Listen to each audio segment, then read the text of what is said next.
quiero invitarle a que usted pueda abrir su Biblia ahí en el libro de Lucas capítulo 13, donde voy a dar lectura a la palabra que el Señor tiene para nosotros en esta hora. Lucas capítulo 13, vamos a leer del verso 10 en adelante. La palabra del Señor dice así: enseñaba Jesús en una sinagoga en el día de reposo. Y había allí una mujer que desde hacía 18 años tenía espíritu de enfermedad y andaba encorvada y en ninguna manera se podía enderezar. Cuando Jesús la vio, la llamó y le dijo: mujer, eres libre de tu enfermedad. Y puso las manos sobre ella, y ella se enderezó luego y glorificaba a Dios. Pero el principal de la sinagoga, enojado de que Jesús hubiese sanado en el día de reposo, dijo a la gente: 6 días hay en que se debe trabajar. En estos, pues, venid y ser sanado, y no en el día de reposo. Entonces el Señor le respondió y dijo: hipócrita, cada uno de vosotros no desata en el día de reposo su buey o su asno del pesebre y lo lleva a beber. Y a esta hija de Abraham, que Satanás había atado 18 años, ¿no se le debía desatar de esa ligadura en el día de reposo? Al decir él estas cosas, se avergonzaban todos sus adversarios, pero todo el pueblo se regocijaba por todas las cosas gloriosas hechas por él, por todas las cosas gloriosas hechas por Jesús. Gloria a su nombre. Esta porción de la Escritura nos relata la historia de una mujer que poco sabemos de ella. No sabemos nombre, no sabemos mayores detalles de su vida, pero lo que sí sabemos es una historia que ella cargaba, una historia con un estado de opresión, un estado de enfermedad, un estado de estar sometida bajo el poder de Satanás. Pero también conocemos el final de esta historia, donde Jesús interviene, sana, libera a esta mujer. En este pasaje dice la palabra que Jesús enseñaba en una sinagoga en el día de reposo. Entendemos que el día de reposo para nosotros es el día sábado. Hasta ahora Jesús aparece siempre enseñando en las caletas, en las calles, ahí en el pueblo, pero no lo habíamos tenido ahí enseñando oficialmente, podemos decir de esta manera, en una sinagoga. Recuerde que la sinagoga era el lugar, el edificio donde se reunía el pueblo judío, ¿cierto?, a rendirle culto a Jehová su Dios y a recibir las enseñanzas a través de la Escritura. Y encontramos a Jesús que está enseñando en ese lugar. No era común que Jesús estuviera hablando ahí en la sinagoga. Por lo tanto, entendemos que Jesús contaba con la simpatía del jefe de la sinagoga para haberle permitido estar enseñando en ese lugar. Recuerden que a Jesús lo perseguían, lo criticaban, trataban de matarlo por las declaraciones que él hacía en cuanto a que el reino de Dios se había acercado y él era el reino de Dios. Bien, Jesús estaba enseñando en ese lugar y este pasaje ha de llamarnos la atención porque 5 veces menciona o citan la palabra del día de reposo, el día sábado. ¿Y esto por qué? ¿Por qué hemos de mencionarlo y considerarlo? Porque el día sábado es el símbolo de la religiosidad del pueblo judío. Y ponemos esto entre comillas porque vemos que Jesús está enseñando un día sábado y hace una sanidad en ese día de reposo, cosa que no estaba permitida, y esto es un ingrediente para que nosotros estemos reflexionando en el actuar de Jesús en favor de esta mujer. El sábado, Jesús en día sábado, en día de reposo, ¿cierto? Había ido a ese lugar para enseñar. Y nos encontramos, ¿cierto? Que entra ahí, hay una mujer que estaba enferma, que tenía un espíritu de enfermedad. El milagro lo conocemos. Conocemos de acuerdo a la Escritura lo que sucedió ahí. Pero algo que no conocemos es lo que Jesús estaba enseñando en ese día. Así como no conocemos cuando Jesús estaba escribiendo en el suelo, cuando fueron y le llevaron a una mujer para ser apedreada. Son preguntas que podemos hacernos, curiosamente, al no saber qué es lo que Jesús estaba enseñando ese día. Por lo tanto, la historia no se centra en la enseñanza de Jesús en ese día, sino que se centra en la sanidad de esta mujer. En este relato encontramos tres personajes. Encontramos a Jesús, encontramos a la mujer y encontramos al jefe de la sinagoga. La mujer, pensemos, imaginemos el cuadro de lo que representa esta mujer de acuerdo a lo que el relato de Lucas nos está señalando. Era una mujer que estaba, dice, con un espíritu de enfermedad y que la tenía encorvada. Su encorvamiento tiene que haber sido algo importante para que fuera notorio y para que podamos entender, para que podamos reflexionar, para que podamos imaginar aquel cuadro. Esa mujer cargaba esa enfermedad por 18 años. Ella estaba encorvada en gran manera y era eso notorio. Y dice la palabra que de ninguna manera se podía enderezar. De ninguna manera se podía enderezar. Quiere decir que hasta ese momento en que tiene el encuentro con Jesús, había ella intentado ir al médico, haber ido a la misma sinagoga para que oraran por ella.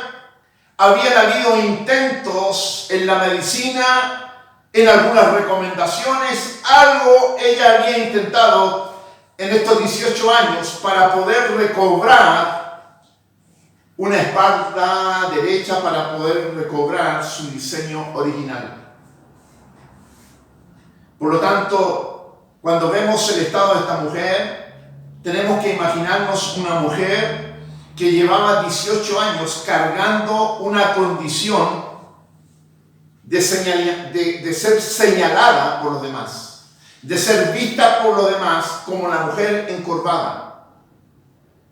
Era una mujer que seguramente tenía historia. ¿Cuántos años tenía esa mujer? No lo sabemos, pero llevaba 18 años en esa condición. No sabemos si era casada, si tenía hijos, o si era viuda, no lo sabemos. Pero lo que sí sabemos es que ella cargaba por 18 años una condición de enfermedad, y no era cualquier enfermedad. Era una condición que solamente le permitía estar en una condición encorvada y que ella, su mirada, constantemente estaba fijada ahí en el metro cuadrado que ocupaban sus pies. Ese era su panorama. Eso era lo que ella veía cuando caminaba. Eso era lo que ella veía cuando se levantaba. Eso era lo que ella veía cuando se acostaba. No tenía una visión periférica, no podía visualizar a la gente cara a cara. Además, ella cargaba con una condición de ser señalada espiritualmente también. No era tan solamente una condición física, sino que también una condición espiritual, porque hemos de recordar que en la enseñanza judía, en su religión, las personas que estaban enfermas de ese tipo de enfermedades eran señaladas como malditas, eran señaladas como pecadoras, eran señaladas como personas que habían sido o estaban sufriendo el castigo de Dios. Y ella estaba en esa condición. Una condición que la inhabilitaba socialmente. Una condición que la inhabilitaba religiosamente, una condición que la tenía ahí en una vista de los demás de pobre mujer o maldita mujer, o mira cómo está cargando sus culpas. Y esa mujer ese día llega ahí a la sinagoga.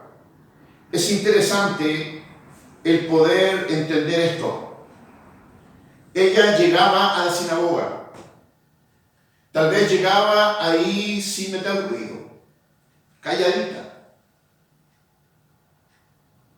En su esperanza estaba que ojalá nadie note que yo llegué. Porque cargaba a ella con esa imagen. Más aún, recordemos que en la sociedad judía, la mujer estaba representada por su marido o por sus hijos hombres. Socialmente la mujer estaba validada por su marido o por sus hijos hombres. Las mujeres ni siquiera eran consideradas en el conteo de un censo. Las mujeres no eran contadas cuando se contaba a la multitud. Si usted ve la palabra del Señor, cuando el Señor hace algunos milagros y el relato dice, y ese día fueron alimentados 5,000 hombres. ¿Acaso no habían mujeres? ¿Acaso no habían niños? Solamente se consideraban a los hombres. Era su forma, su cultura. Y esta mujer estaba excluida. No tan solamente excluida como las demás mujeres, sino que también estaba señalada por su condición.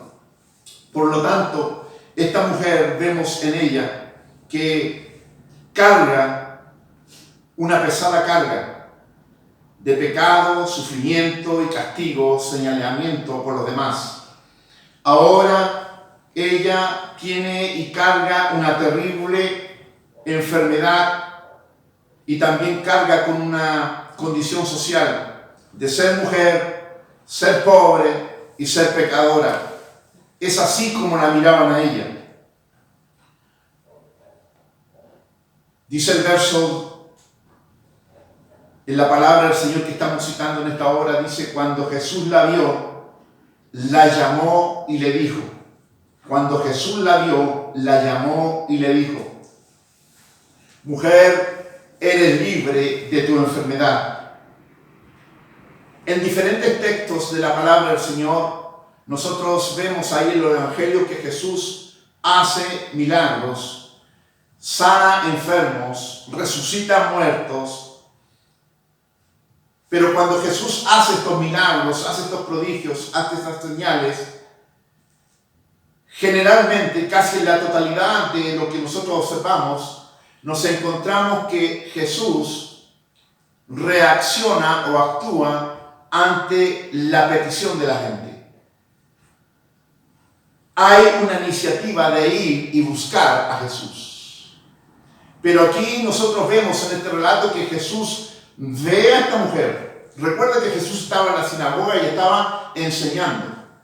Por lo tanto, es en ese momento que Jesús está enseñando que entra esa mujer, o mientras Jesús está enseñando, fija la vista en esta mujer, la ve, la llama y le habla. Jesús interrumpe su tiempo de enseñanza. Jesús pone una pausa en su tiempo de enseñanza porque Él ve en esa mujer una necesidad extrema. Y cuando Jesús llama a esta mujer, Jesús primero la ve, luego la llama y luego le habla.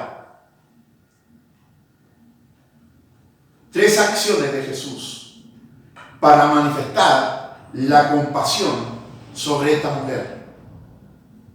Ve su estado,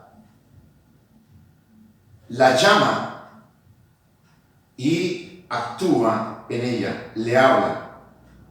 ¿Cuántas veces esta mujer en privado había pedido a Dios que la sanara? ¿Cuántas veces esta mujer había ido a la sinagoga con la esperanza de ser sanada? ¿Cuántas veces esta mujer ahí en su soledad, en su intimidad, ahí en su dolor, había rogado, había pedido, había solicitado misericordia y no había tenido respuesta. Hay un género de cosas que tienen que ser atendidas de una manera diferente, nos enseña la palabra. Jesús dijo que hay un género de cosas que le enseñó a sus discípulos que solamente actúan por el poder de la oración y del ayuno, el poder de la palabra del Señor manifestado sin trabas. Tal vez por esta mujer habían pedido y no había sucedido nada, porque el relato nos dice que tenía un espíritu de enfermedad. Cuando Jesús la vio, la llamó y le dijo: mujer, eres libre de la enfermedad. La ve, la llama y le habla. Y además de esto, ¿cierto? Jesús manifiesta compasión por ella.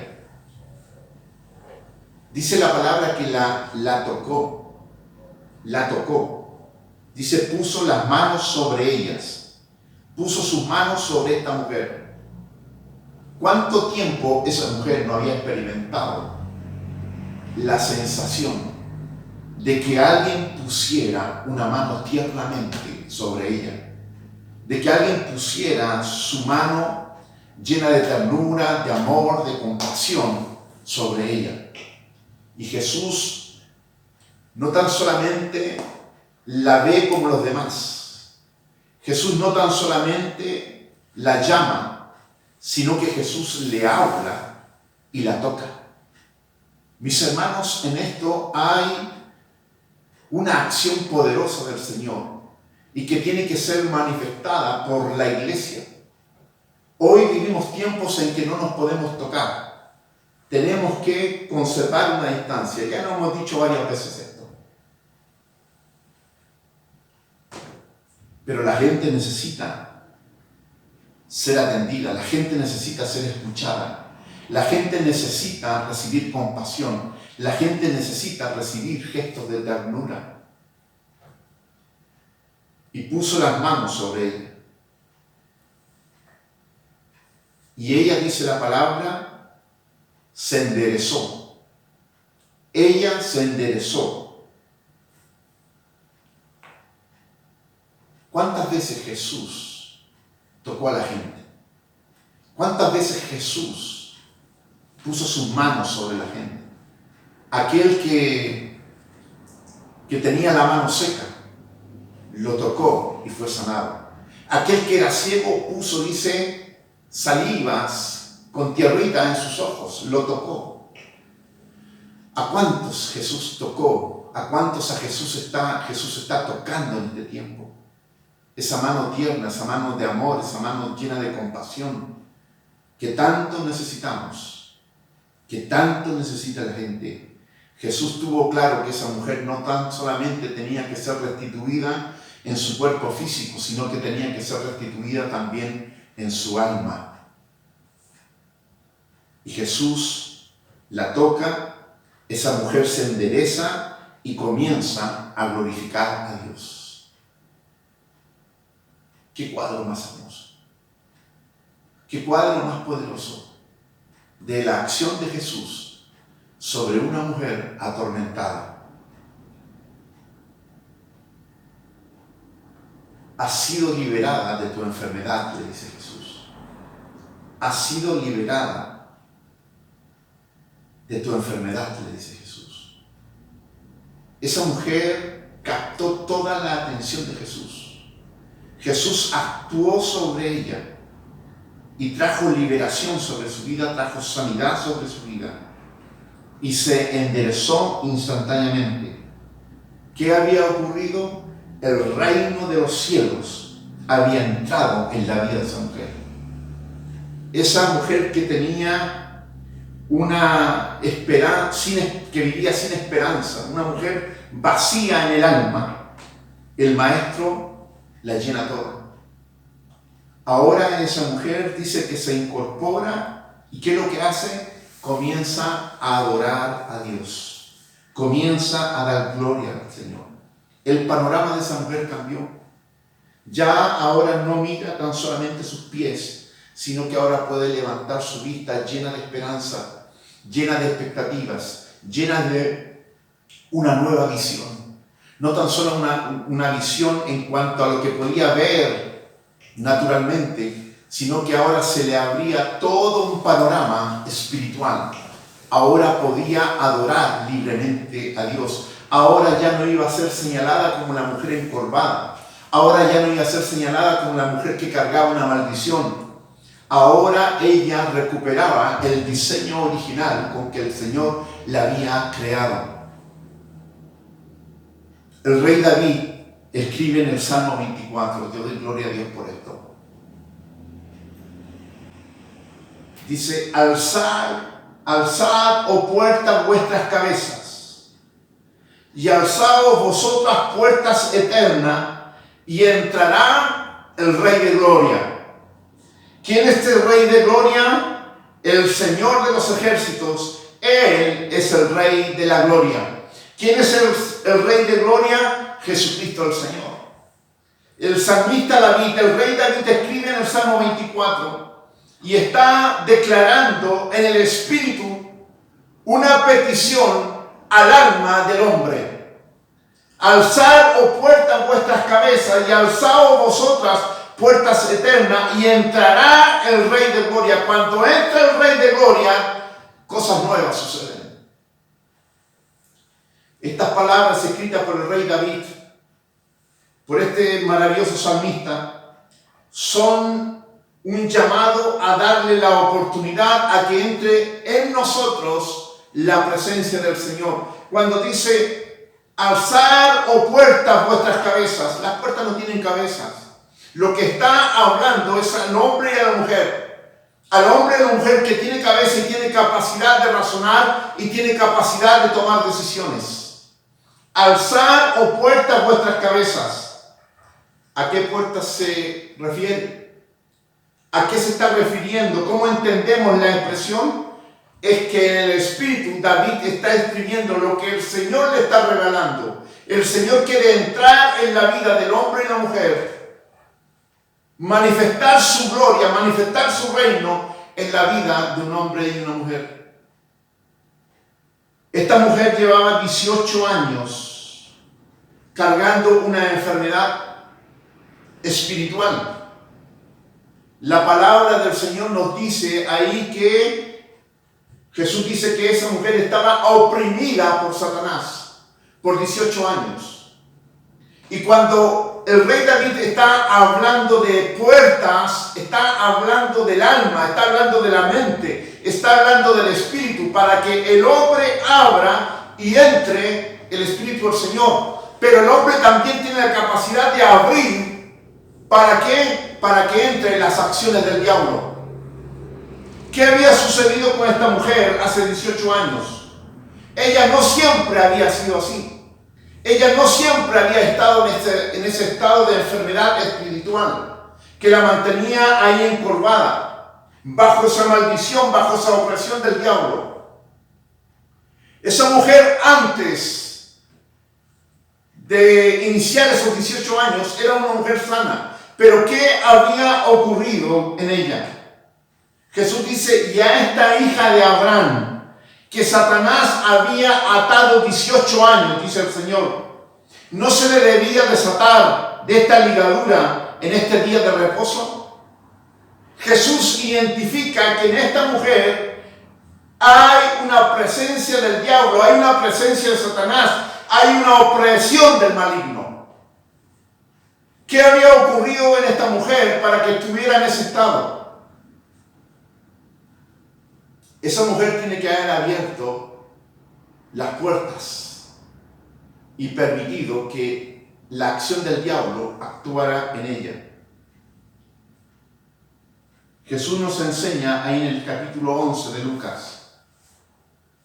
Cuando el espíritu inmundo sale del hombre, anda por lugares secos, buscando reposo, y no hallándolo, dice, volveré a mi casa de donde salí. Y cuando llega, la halla barrida y adornada. Entonces va y toma otros 7 espíritus peores que él, y entrados moran allí, y el postrer estado de aquel hombre viene a ser peor que el primero. ¿Quién nos está hablando de la palabra del Señor? Mis hermanos, los espíritus inmundos existen. Los agentes de Satanás existen. Los demonios existen. En esta mujer estaba manifestado a través de una enfermedad.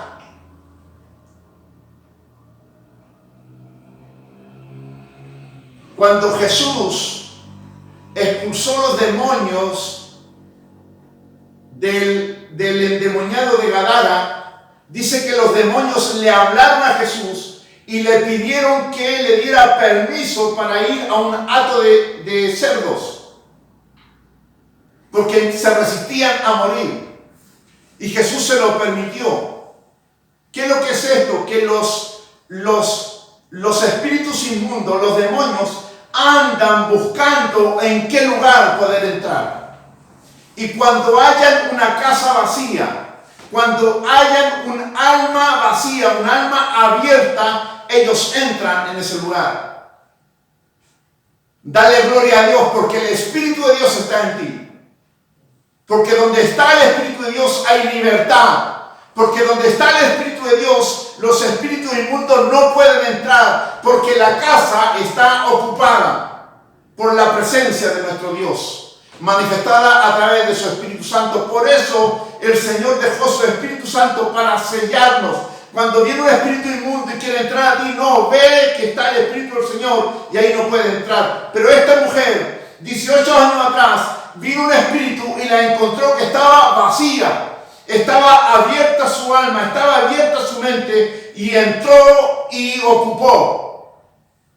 Y por 18 años estuvo esclavizada en esa enfermedad. Hasta que Jesús vino. Hasta que Jesús identificó que la enfermedad que tenía ella era resultado de la opresión de Satanás. Que la enfermedad que tenía ella era resultado de un estado espiritual.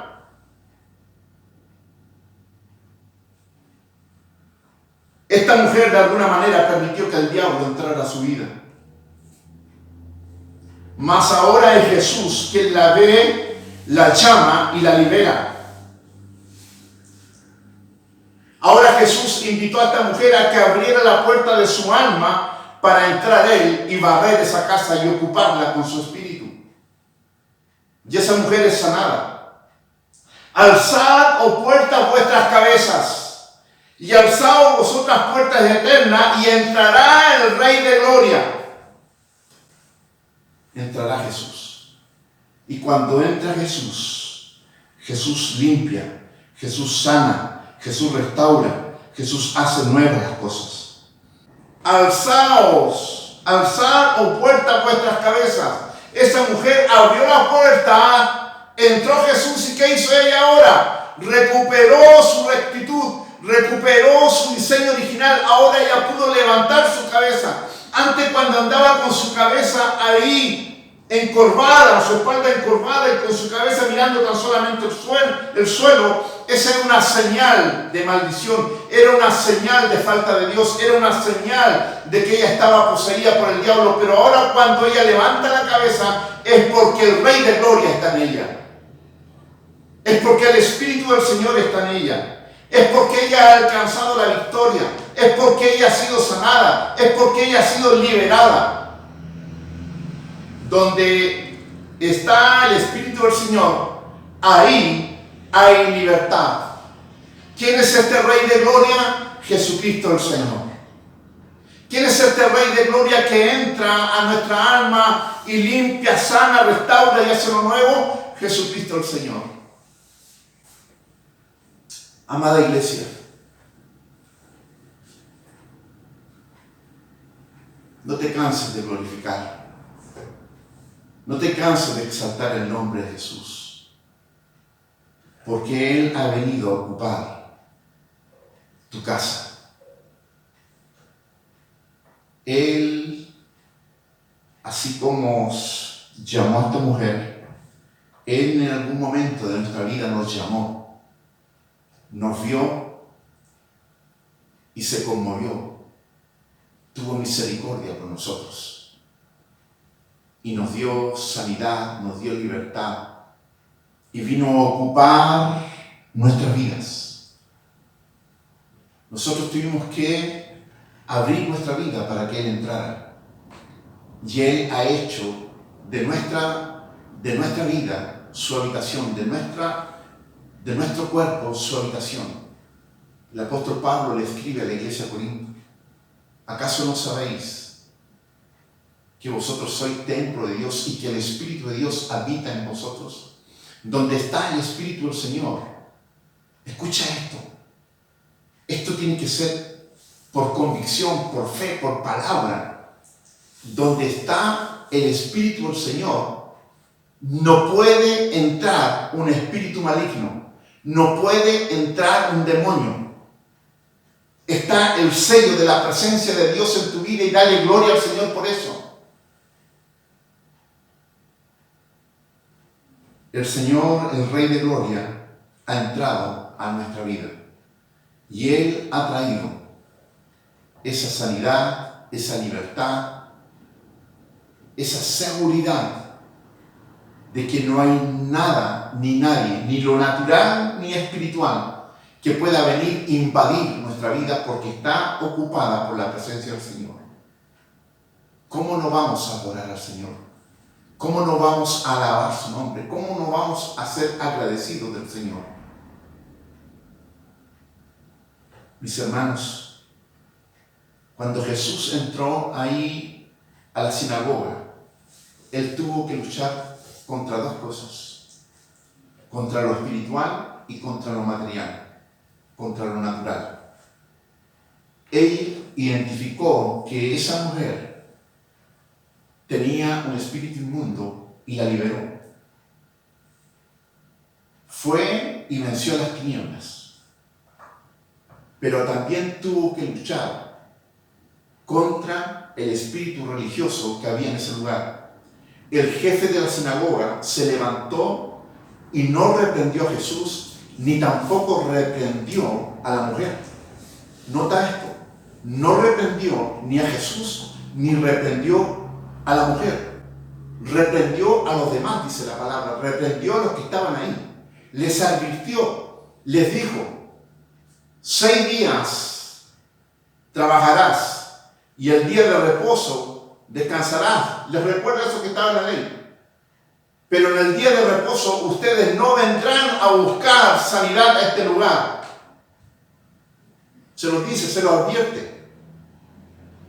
Eso es un espíritu de religiosidad. Eso es lo que hay en el mundo, que impide que la gente pueda ser sanada, que la gente pueda ser restaurada, que la gente pueda conocer del Señor. Hay estructuras hechas por el hombre que impiden que las personas puedan ir libremente a la presencia del Señor. Hay una oposición del diablo, sí la hay, pero también hay una oposición del hombre manifestada en la religiosidad, manifestada en el humanismo, manifestada en las diferentes formas que el hombre ha levantado estructura para impedir que el hombre y la mujer puedan relacionarse con Dios. Jesús la identificó las dos cosas. Esa mujer constantemente iba a la sinagoga. Era una mujer que iba, que temía a Dios, que amaba a Dios, que respetaba a Dios. Pero no por 18 años nada había sucedido en ella. Mas cuando es la presencia de Jesús, más cuando es la voz de Jesús, es la compasión de Jesús que llega a ella, ella es restaurada. Amada iglesia, la palabra del Señor dice que nosotros somos el cuerpo glorioso de Jesús, la iglesia, y que la iglesia se le ha dotado de poder y autoridad. ¿Para qué? ¿Para echar fuera demonios? ¿Para qué? ¿Para predicar? No, se nos ha dado autoridad para amar a la gente, para tener compasión por la gente. Nos centramos tan solamente en el poder y la autoridad para derribar las obras del diablo, el poder y la autoridad para reprender las obras del diablo. Pero ¿qué hay del amor? ¿Qué hay de la compasión? ¿Qué hay del tocar, como hizo Jesús? ¿Qué hay del oír, como hizo Jesús? Amada iglesia, tenemos un mensaje poderoso. Tenemos una experiencia, cada uno poderosa en el Señor. Y esa hay que manifestarla a aquellos que tienen necesidad. Pero todo esto comienza por amar. Jesús ama. Jesús ama. Y cuando Jesús ama, actúa la compasión de Él. Por eso Él estaba enseñando, la ve e interrumpe lo que está haciendo Jesús. Esto puede esperar, dice Jesús. Siendo que la palabra para Jesús era tan importante, esto puede esperar porque vio una urgencia en esa mujer. Jesús no quería permitir que ni un minuto más esa mujer estuviera bajo la opresión del diablo. La ve, la llama y le habla. Tu enfermedad es sanada. Ahora tú eres sanada. Ahora tú eres liberada. Quiero decirte, iglesia, que tú tienes esa palabra. Tú tienes el amor de Cristo en tu vida y hay que manifestarlo. El poder, la gracia que el Señor nos ha otorgado comienza con el hecho de amar a la gente. Amados hermanos y hermanas, somos portadores del beneficio de Cristo en nuestras vidas. Esa mujer, cuando recibió la sanidad, ¿qué es lo que hizo? Adoró al Señor. Adoró al Señor. Comenzó a glorificar a Dios. Nosotros estamos glorificando a Dios por la gracia de Jesucristo que ha sido derramada sobre nuestras vidas.